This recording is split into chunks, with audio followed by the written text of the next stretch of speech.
Et bonjour tout le monde. Bonjour. Écoutez, Bonjour à tous. Bonjour. bonjour et j'espère que vous allez tous bien.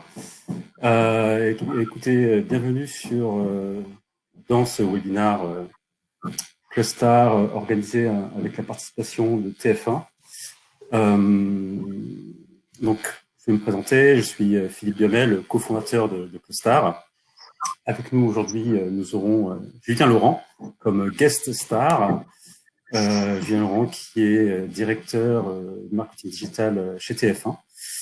Et puis Julia Turchetti et Solène Gay qui vont en fait faire le gros de l'animation de ce webinaire et qui ont participé avec l'équipe de Julien à la construction de ce chatbot Covid TF1. Voilà. Donc sans plus attendre, je pense qu'on est à peu près 15 personnes connectées. Je vais commencer par partager mon écran et lancer la petite présentation. On va aller très très rapidement au cœur du sujet. Je vais d'abord un peu présenter ce qu'est Clustar et puis après on passera au sujet qui nous intéresse. Alors, je partage mon écran. Le voici. Et je présente. Alors voilà, par avance. Évidemment, je n'étais pas sur la bonne page.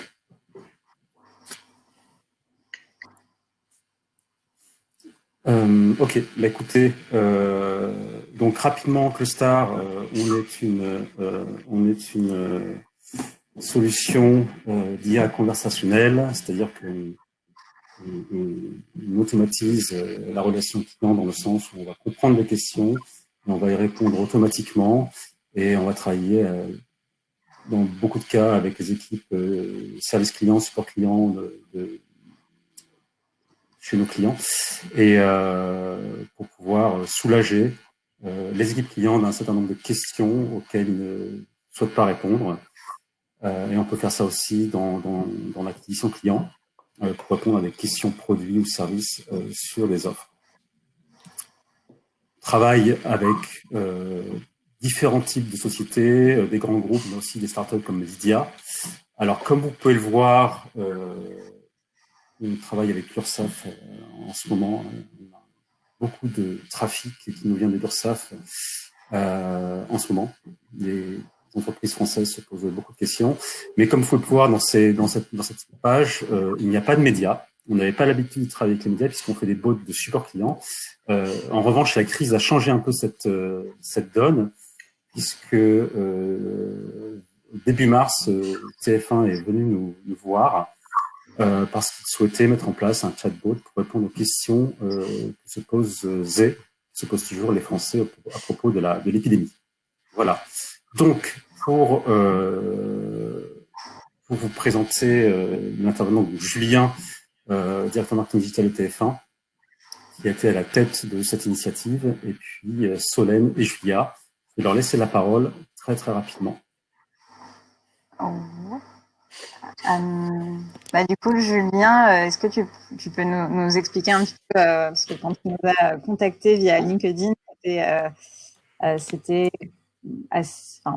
pour un projet plutôt urgent. Est-ce que tu peux nous raconter comment est venue du coup cette idée et puis ces contacts, nos premiers Nous, au échanges? moment où...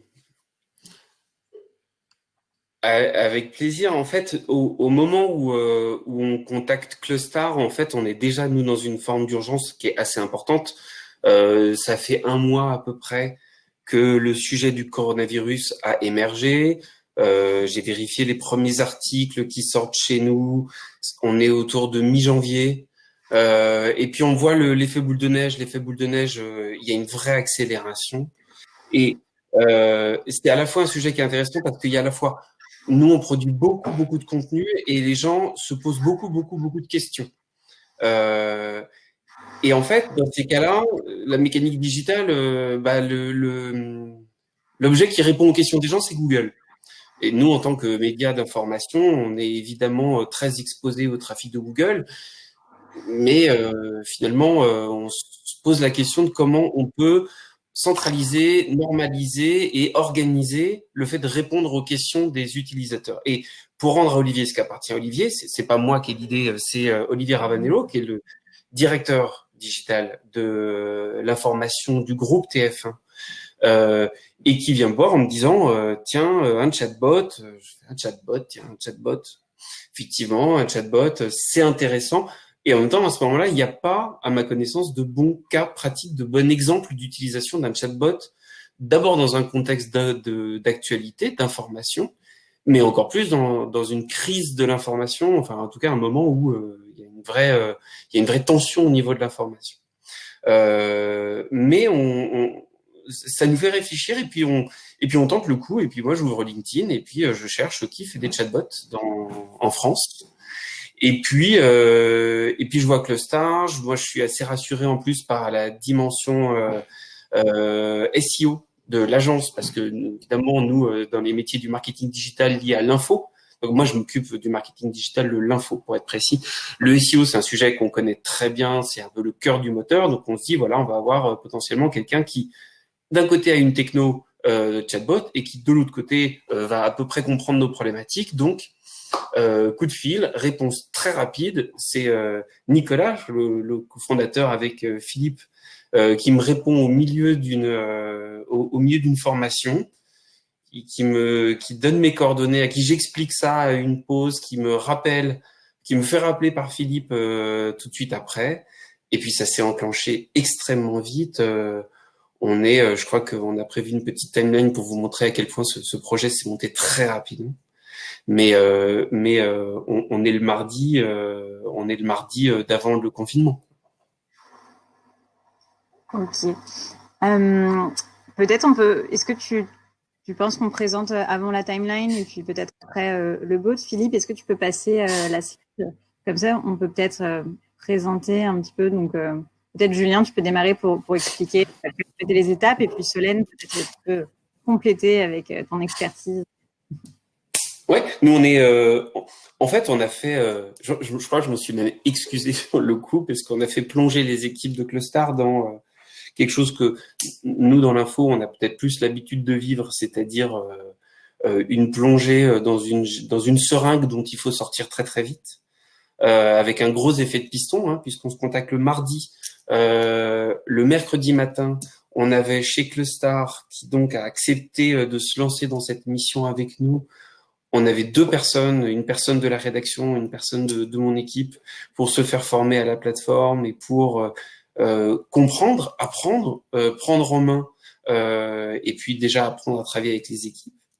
On lance effectivement 5 jours après, on lance le lundi 16 mars et on lance quasiment dans le timing, et Dieu sait qu'on n'avait pas tout à fait anticipé dans cette mesure-là, dans le timing du début du confinement. Dans l'intervalle, et pour dire à quel point ce projet va vite, entre le mercredi 11 et le lundi 16, on a l'idée, puisque en fait le groupe TF1, pour ceux qui ne le savent pas, c'est à la fois évidemment les actifs digitaux que tout le monde connaît, MyTF1, LCI.fr pour l'info, mais c'est également une entité qui s'appelle Unify, qui est le pôle digital qui regroupe à la fois Doctissimo au féminin, Marmiton, et donc on a l'idée d'appeler Nicolas Salado, le patron de Doctissimo. Une des raisons de ça, en fait, ce qui crée l'idée, c'est qu'on s'appuie pour faire le bot sur un des experts de TF1 qui s'appelle Gérald Kerziak, qui est expert médical et qui, par ailleurs, travaille avec Doctissimo, donc il fait un peu le pont entre les deux. Et donc, on propose finalement que ce dispositif devienne non pas un dispositif LCI.fr, TF1, mais également un dispositif Doctissimo. Voilà. Et donc, vous voyez, en 8 jours, on déroule tout de A à Z, et puis on va vous montrer à quoi ça ressemble.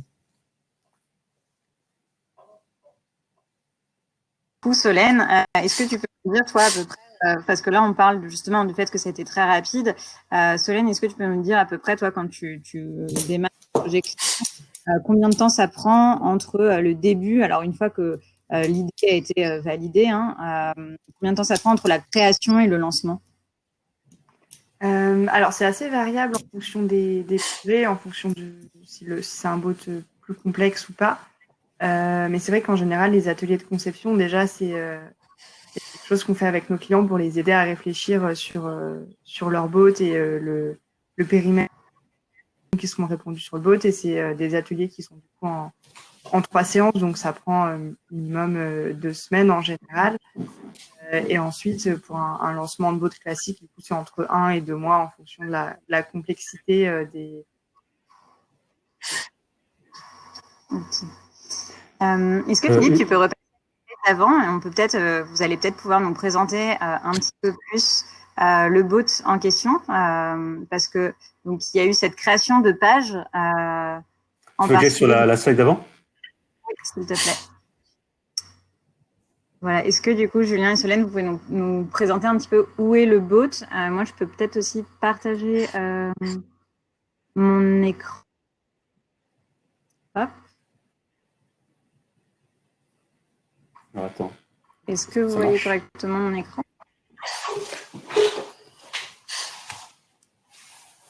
Mon écran, c'est bon? Ouais.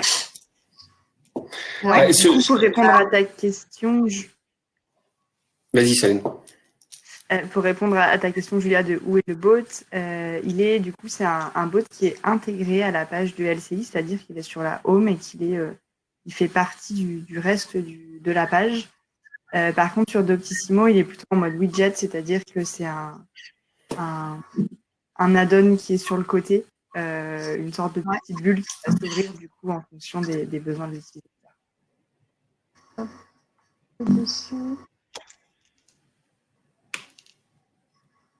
Bon, le temps que ça charge, comme ça je vais pouvoir vous montrer.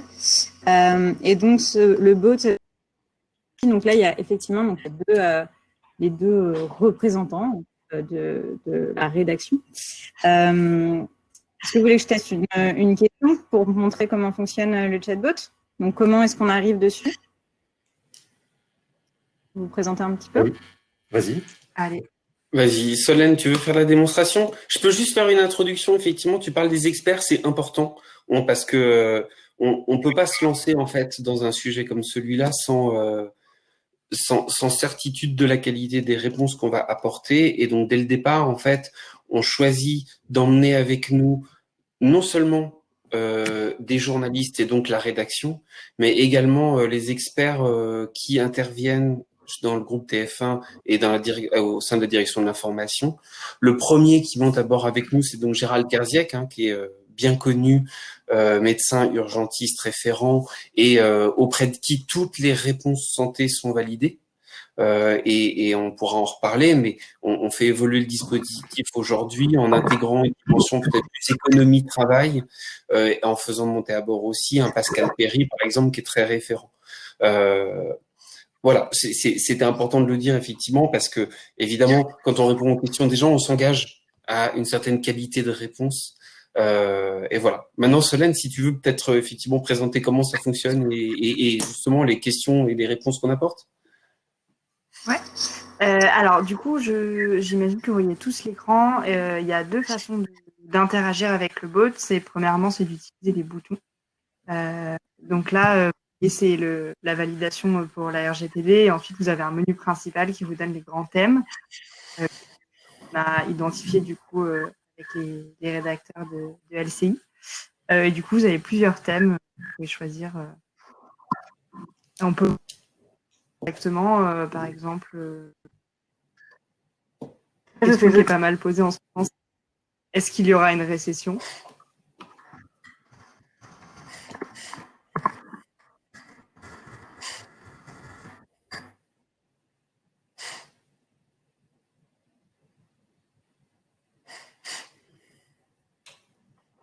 Où le bot prend et répond avec des articles.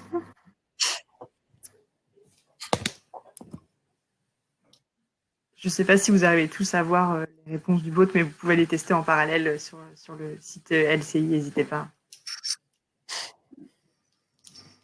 D'accord, et surtout, n'hésitez pas à poser vos questions. On a 2 façons d'y arriver. Alors, c'est un peu lent de mon côté.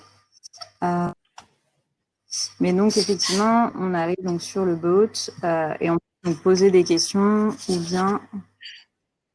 Hop.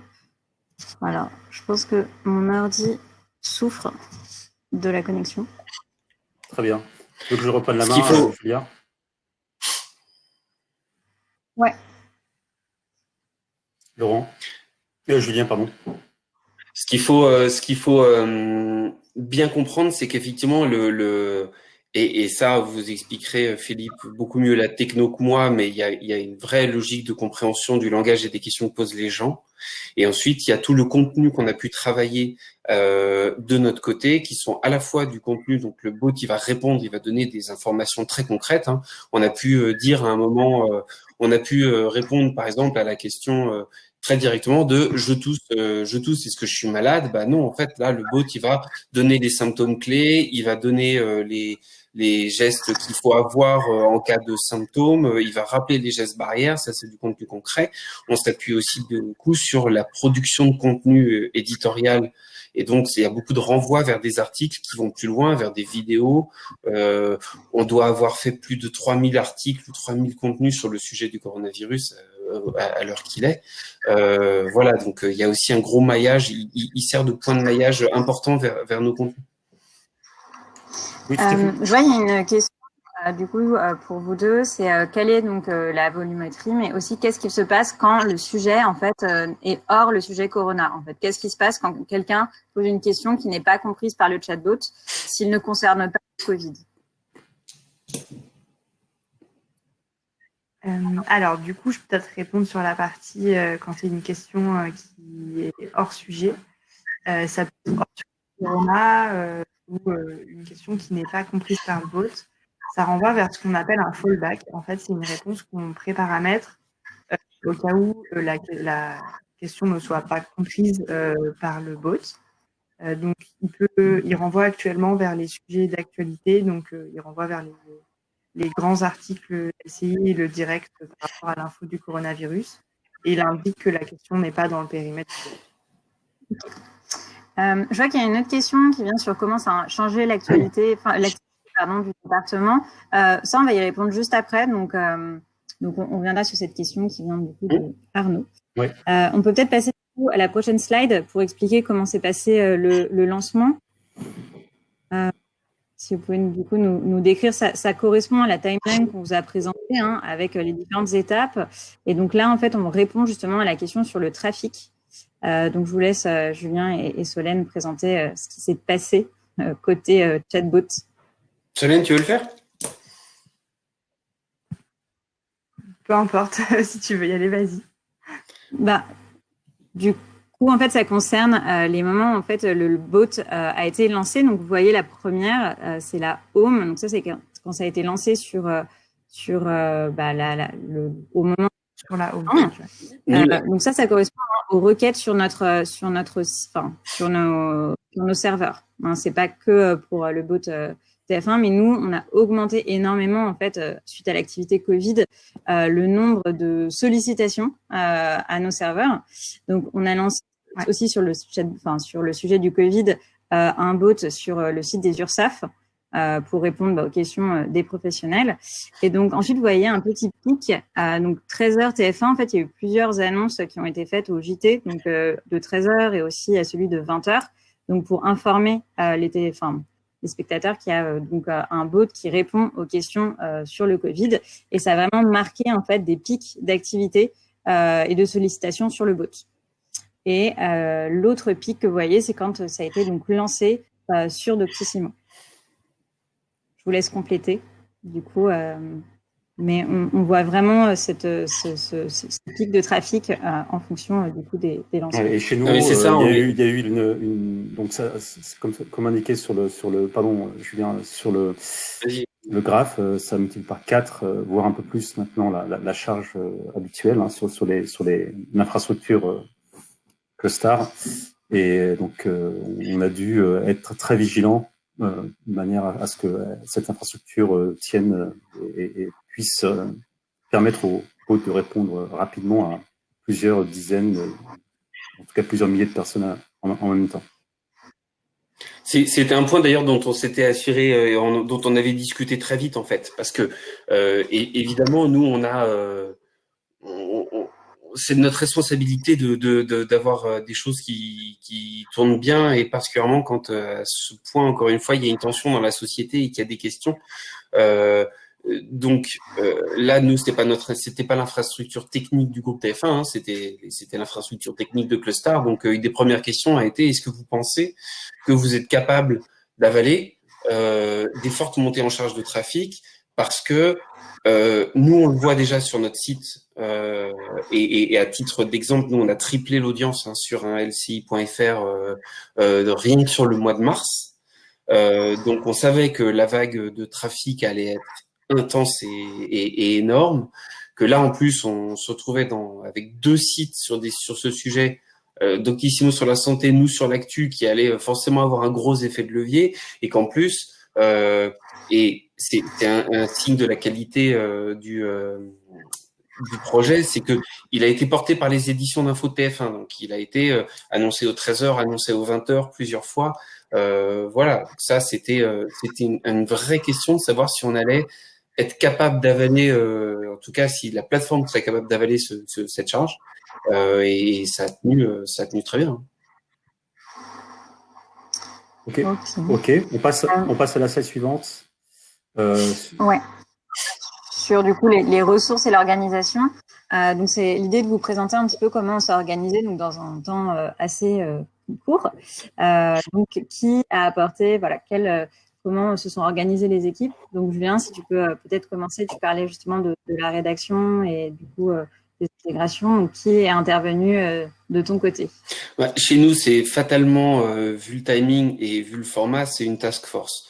Donc on a monté une équipe relativement réduite, puisque c'est une personne chez moi au marketing, Nicolas Le Breton, qui est en charge de tous les sujets qui sont plutôt data audience, et qui va faire la coordination du projet. C'est une journaliste qui, pour le coup, se détache entre guillemets de la rédaction et puis vient chez Clustar travailler directement à prendre les outils.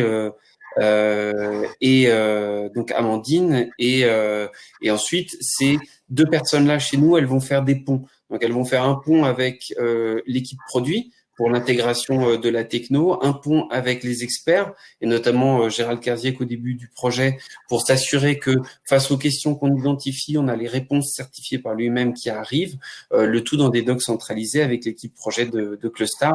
Voilà, c'est vraiment, et puis bien sûr une validation par la direction de l'information. Voilà, c'est très resserré. Hein. Et Solène, du coup. Et côté Clustar, nous, ce qui était important, c'était de pouvoir mettre en place rapidement une équipe pour pouvoir accompagner et former au tout début les équipes de TF1, dont l'accompagnement, c'était vraiment d'aller cibler les questions phares et de déterminer le périmètre du bot. Du coup, il y avait Julia et moi qui étions en charge du projet sur lequel on a travaillé, et on a aussi eu le soutien de Quentin, qui est notre data scientist et qui nous a aidé à optimiser le bot pour que les performances soient optimales dès le lancement. Un projet très rapide et très accéléré. Oui, alors je vais juste une petite intervention à ce niveau-là, c'est que pour comprendre, en fait, chez Clustar, chaque client a ce qu'on appelle un modèle de langage. C'est-à-dire que les algos de compréhension du langage vont travailler que sur la data de ce client. Et donc, on peut faire des choses tout à fait très customisées. Et donc, Quentin, en fait, est intervenu pour que le modèle de langage Covid-19 de TF1 puisse être vraiment très, très fin. C'est-à-dire que il faut parfois faire attention à ne pas utiliser le même mot dans... il ne faut pas que les questions auxquelles on veut répondre se ressemblent trop. Et donc, l'apport d'un data scientist permet vraiment de faire une belle structure, une structure très logique au niveau du modèle de langage. C'est pour ça qu'on voulait un traitement un peu spécial pour pouvoir être performant d'un point de vue réponse aux questions que se posaient les auditeurs de TF1. Du coup, on a des questions sur le sujet. Peut-être, donc, Solène et Julien, vous pouvez répondre sur le pourcentage de questions qui sont comprises par le chatbot. J'imagine qu'il y a une différence aussi entre les questions qui sont posées sur Doctissimo et sur LCI. Voilà. Est-ce que Solène, tu pourrais répondre sur ce qu'on appelle, nous, le taux de match, donc le taux de compréhension? Bien sûr. Alors, le taux de compréhension, aujourd'hui, il est autour de 50%. On a commencé le projet, on était plus autour de 40-45. Alors, c'est vrai que c'est un projet qui est assez étonnant à ce niveau-là parce que les questions sont finalement assez peu récurrentes comme elles pourraient l'être pour un service client. Donc, elles évoluent très rapidement et sont aussi sur des thèmes assez larges. Donc là, on est sur une compréhension de la moitié des questions à peu près. Il faut souligner un point et insister, je pense, on s'attendait pas, quand on lance le projet, à quelque chose de magique qui allait répondre à l'intégralité des questions des gens, ne serait-ce que parce qu'on est sur un sujet, je crois que vous allez confirmer que c'est un peu atypique, c'est que, en fait, on n'est pas sur un sujet, on est sur 100. Et ne serait-ce que si on les regroupe en grandes thématiques, on va parler aussi bien. Et d'ailleurs, ça nous a amené à faire des erreurs entre guillemets, ou en tout cas, ça nous a permis d'apprendre. On est parti en pensant que les questions seraient très santé, donc pas mal de sujets santé. Puis en fait, très vite, on a vu que c'était du pratique, puis du quotidien. Il y a des sujets de travail, il y a le sujet de est-ce que je peux pas faire. Il y a les sujets de déconfinement, de planning. Il y a des sujets d'économie. Il y a des sujets. C'est tellement vaste comme champ que je trouve que la moitié de match, sachant que derrière le fallback, il est là pour refaire tomber les personnes dans un bon tunnel de réponse, c'est vachement bien. Et puis, il y a aussi beaucoup de questions, du coup, qui viennent de Doctissimo, qui ne concernent pas forcément le Covid. Et donc, oui, on considère que ces questions, on peut pas y répondre, mais il y a beaucoup de questions, au final, de santé, mais qui ne concernent pas forcément cette partie-là. Et il y a aussi des utilisateurs qui utilisent que les boutons. Donc, ça entre pas en considération dans ce qu'on appelle le taux de compréhension. Donc, on peut considérer que beaucoup de gens trouvent des réponses à leurs questions. Il y a une question sur le temps, en fait, combien il y a de personnes pour améliorer justement cette base de connaissances. Donc, j'imagine que ça contient aussi actualiser les réponses du bot et la partie, du coup, amélioration des questions. Du coup, qui bosse quotidiennement sur le bot? Alors, pour l'alimentation des connaissances, donc pour améliorer les performances, alors on est moi et Quentin qui travaillons quotidiennement sur les intentions et l'amélioration de la compréhension. C'est pas un temps plein quotidien pendant 2 jours, on fait une surveillance quotidienne et on utilise aussi un outil qui est dispo sur la plateforme Clostar, qui est une suggestion d'intention, c'est-à-dire que c'est un outil de machine learning qui fait des regroupements de phrases et de questions qui sont posées par les utilisateurs, nous disant regardez, ceci est un nouveau sujet et qui nous alerte du coup sur le fait qu'il faut traiter ces nouveaux sujets. Et du coup, côté TF1, du coup, Julien, je te laisse répondre. Alors chez nous, c'est sur vraiment le contenu et l'édition du contenu et le lien avec les experts, c'est une personne à temps plein. En fait, il y a 2 journalistes qui travaillent en alternance sur le projet, qui sont Amandine de Rambourg et Cédric Ingrand. Et ensuite, j'ai donc Nicolas Le Breton qui continue d'assurer la supervision et le lien avec les équipes Clostar sur la partie notamment données, voilà, remonter des datas et ce genre de choses. Ok. On peut peut-être passer du coup à la prochaine slide, Philippe, et puis on va continuer du coup les questions. Là, du coup, ça rejoint la question qu'on avait juste avant. Donc, c'est voilà les enseignements, le résultat des bots, et puis on pourra peut-être un peu plus précisément dans quelques statistiques par la suite avec Solène. Elle sera reconnectée. Du coup, Julien, est-ce que tu peux nous dire un petit peu, voilà, pour toi et tes équipes, ce qu'a permis le bot? Effectivement, c'est vraiment une expérience de contenu qui est intéressante parce que quand on fait de l'information, on est là pour répondre aux questions des gens par nature. Mais là, en fait, c'est travailler sur un projet comme celui-là, ça amène à vraiment se concentrer très très fort sur les questions. Et Ce qui était intéressant, c'est qu'on a pris un postulat au départ. On pensait que les questions des gens seraient très majoritairement santé, c'est ce que je disais. Donc c'est pour ça que le bot était très équipé pour répondre à j'ai de la toux, j'ai de la fièvre, etc. Ça a été, et c'est un des premiers enseignements, c'est que ça a été évidemment une forte demande, mais c'était pas la seule demande. Donc très vite en fait, il a fallu qu'on apprenne et qu'on s'adapte. On s'est rendu compte que très tôt en fait rentraient tous les sujets qui sont liés à la vie pratique, le quotidien. Est-ce que je peux pas, ce genre de choses. Et en fait, ça a été un bon outil pour non pas guider parce que la rédaction reste maître de sa trajectoire, mais en tout cas pour accompagner la trajectoire éditoriale de la rédaction. Et puis là, a posteriori, mais on va dire en parallèle, ça devient quelque part un outil qui valide certaines options. Typiquement, là, on est rentré, on pense que maintenant, il y a des vraies préoccupations autour de la société, l'avenir, l'économie en particulier, les impacts sur le travail des gens, le chômage, l'économie, la récession. C'est pour ça que nous, on fait rentrer un Pascal Perry dans le dispositif et on pense que on doit, nous, TF1 Médias d'information, aller sur ces terrains-là. Et on voit que, justement, ces derniers temps, le nombre de questions sur ce sujet, il est en train d'augmenter. Donc, quelque part, ça accompagne très bien une trajectoire éditoriale quelque part, plus que jamais, en focalisant le sujet sur les questions des gens. Oui. Alors, je rebondis un petit peu, Julien.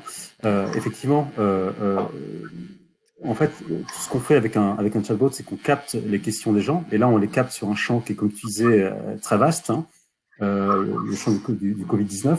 Et c'est un petit peu comme ce qu'a Google, hein, quand on va faire le parallèle avec le SO. C'est que quand on veut étudier un marché, on peut aussi l'étudier par les requêtes Google. Google a accès à tout, au questionnement, au cerveau des gens et les questions qu'ils se posent, et ça permet de suivre l'actualité, ça permet de suivre les évolutions d'un marché à travers ces questions-là. Et effectivement, quand on a un bot et qu'on a assez de trafic sur ce bot et qu'on voit passer les questions, on commence à acquérir une data qu'on peut retirer de la connaissance. Et ça, c'est ça qui est intéressant et qui est toujours très surprenant, comme tu disais. C'est-à-dire qu'on commence avec un postulat et ça, on est toujours surpris parce qu'on ne peut jamais prévoir, penser à tout. Et en fait, c'est toujours l'utilisateur qui a raison et qui nous surprend.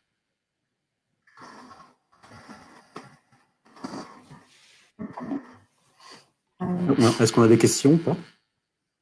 Oui, alors il y a des questions, c'est plutôt des questions sur les statistiques, donc ça sera peut-être plus pour Solène et Julien. C'était, alors, est-ce que les utilisateurs utilisent plutôt des boutons ou des messages directement? Alors, ils utilisent principalement des boutons quand même. Je dirais que c'est à peu près 80% de boutons, mais ce qui est finalement assez normal, puisque une fois qu'ils posent leurs questions, ils ont ensuite des boutons. Donc, globalement, ça commence plus par une question et ensuite des boutons. Ok.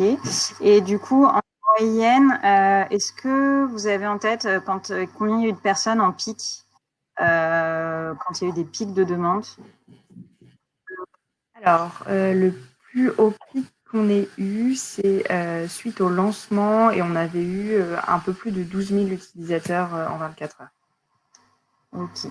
Alors, je vais juste faire une petite intervention sur le sujet des boutons, du ratio entre les boutons et les questions en langage naturel. C'est assez normal, hein, parce que faut un peu casser le mythe du chatbot qui ne marche qu'en langage naturel, c'est-à-dire qu'il ne répond qu'à des questions qui sont tapées avec un clavier, parce que c'est en fait ce qui fonctionne réellement, c'est comme ce que fait l'un de nos autres clients qui s'appelle Lydia, c'est-à-dire qu'on prend une question au début en langage naturel et une fois qu'on a compris la question, on prend la main de l'utilisateur et on lui fait que utiliser des boutons jusqu'à ce qu'il trouve l'information qu'il recherche. Et en fait, la finalité du bot, c'est ça.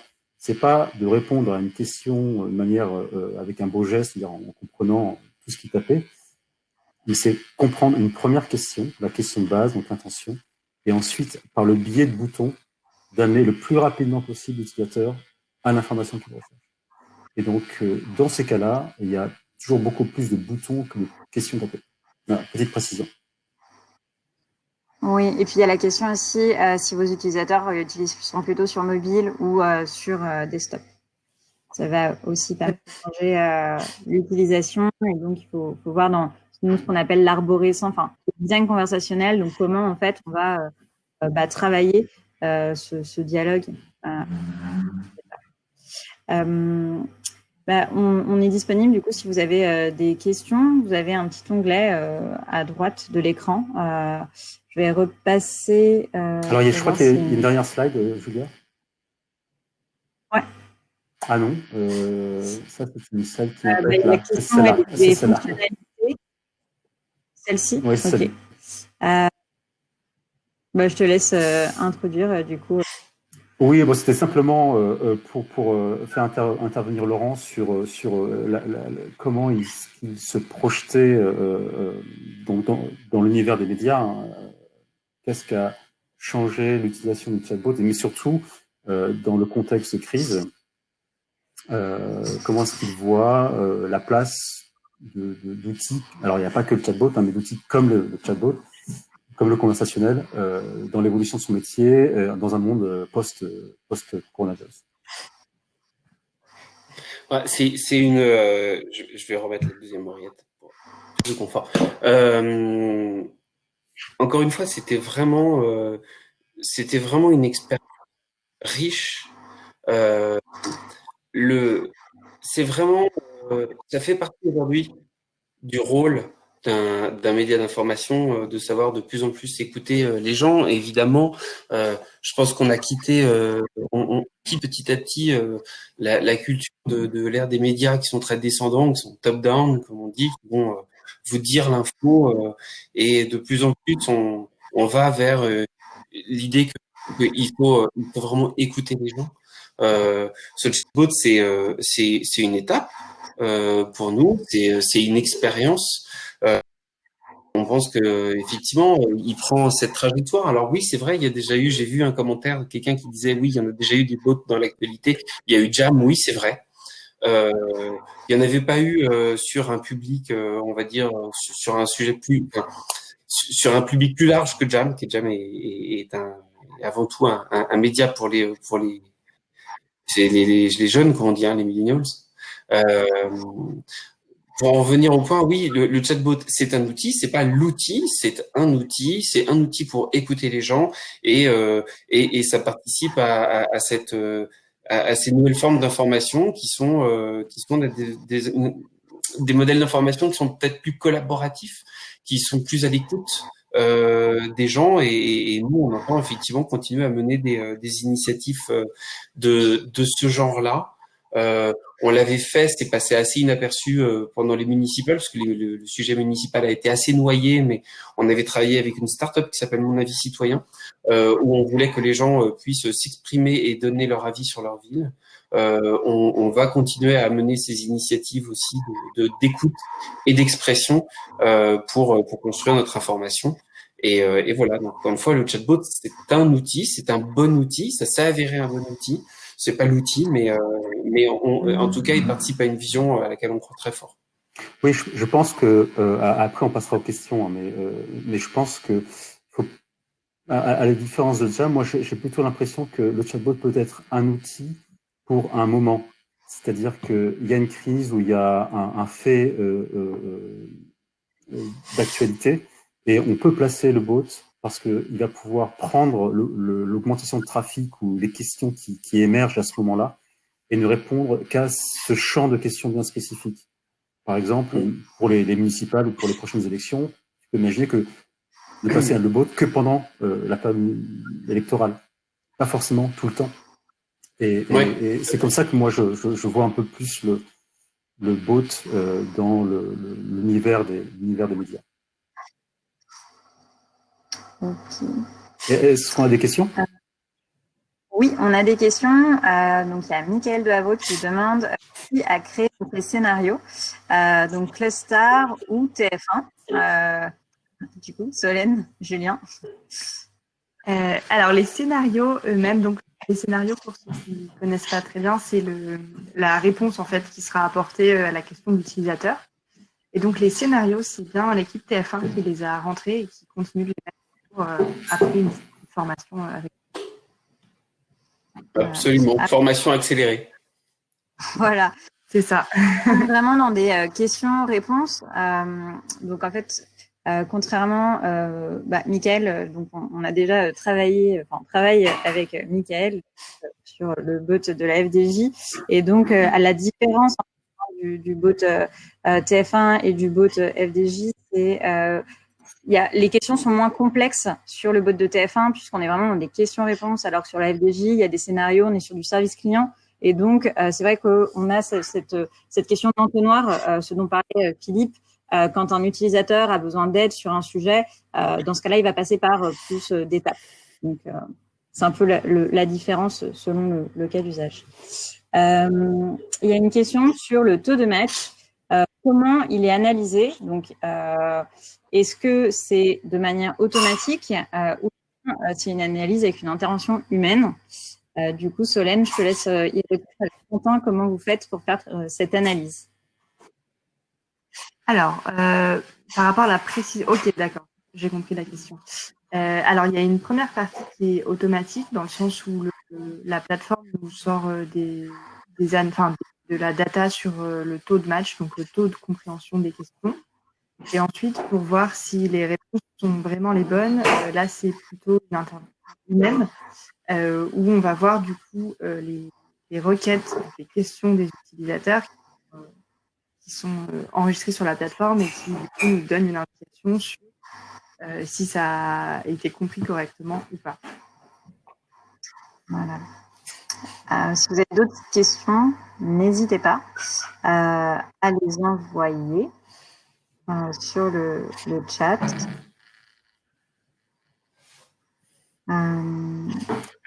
Sinon, Philippe ou Julien, vous souhaitez conclure sur quelque chose en particulier sur le bot? Moi, je voulais simplement dire que effectivement, dans ce que nous a appris cette crise, c'est que le gouvernement a utilisé les médias pour communiquer de manière assez massive, c'est-à-dire pour envoyer des messages très, très généraux en masse, donc sur les gestes barrières, sur le confinement, etc. Mais pour répondre à des questions très spécifiques et qui, dans la crise, a montré que répondre à ces questions très spécifiques est très utile et vraiment utile dans le combat contre l'épidémie. Il est très important de répondre à ces questions spécifiques. Par exemple, effectivement, oui, si je tousse, est-ce que je suis malade? Ou si je touche une pièce de monnaie, est-ce que je peux attraper le virus, etc. Et que les bots, le chatbot, s'est avéré être un outil qui peut remplir cette mission-là, de la même manière que qu'on appelle le SAMU, voilà, mais sauf que ces outils-là sont submergés, hein, et donc le bot a montré qu'il peut et pourra jouer un rôle à l'avenir dans ce genre de situation où on a un problème de bande passante au niveau des outils existants, le téléphone, les emails, etc. Et c'est surtout un outil qui est scalable et donc qui peut répondre en masse de manière spécifique. C'est ça vraiment la particularité dans ce contexte de crise. Ok. Julien, que comptez-vous faire de ce bot post-Covid? Donc pour toi, Julien, après ce bot, oui, je pense qu'après après le Covid, et Dieu sait qu'on ne sait pas très bien quand c'est, hein, le post-Covid, mais a priori, oui, il s'arrêtera. C'est presque une personne chez nous maintenant, hein, donc on va dire que c'est notre spécialiste. Mais pour l'instant, il vit, il évolue, il s'enrichit perpétuellement, il développe sa culture. Voilà. Post-Covid, effectivement, je partage l'avis de Philippe. On se reposera la question du bot sur des sujets très verticaux, très spécifiques. En tout cas, on a appris qu'on pouvait utiliser le Covid dans un contexte le Covid, pardon. Dieu sait que on a appris qu'on pouvait utiliser un bot dans un contexte d'info pour donner de l'info. On se posera les questions à ce moment-là. Et j'avoue que pour l'instant, on est très très Covid et on n'est pas très très post-Covid. Ok. Du coup, je vois pas d'autres questions. Pour conclure, si jamais vous souhaitez, en fait, voilà, vous avez nos mails. Si vous souhaitez, en fait, il y avait pas mal de questions sur la plateforme, sur comment ça fonctionne, les statistiques qu'on peut recevoir, comment on construit un scénario, comment on construit ces fameuses intentions, les formulations des utilisateurs. Donc, si vous souhaitez, en fait, programmer une démo avec Philippe, on en prévoit très régulièrement. Donc, on peut, si vous le souhaitez, prendre 30 minutes et vous montrer comment fonctionne notre outil. Ou parler de votre projet, ou bien vous présenter une liste d'autres bots. On a pas mal de bots Covid en ce moment, mais aussi des bots de service client. On vous a pas forcément présenté ce cas d'usage en particulier. Donc, voilà, n'hésitez pas à nous contacter. Je vous remercie de votre écoute. Voilà. Merci à tous. Écoutez, merci beaucoup. Merci à tous. Merci Julien. Merci Julia. Et à bientôt. Merci Solène. À bientôt. Merci à tous. Au revoir. N'hésitez pas si vous avez quelques dernières questions, on est disponible. Hop.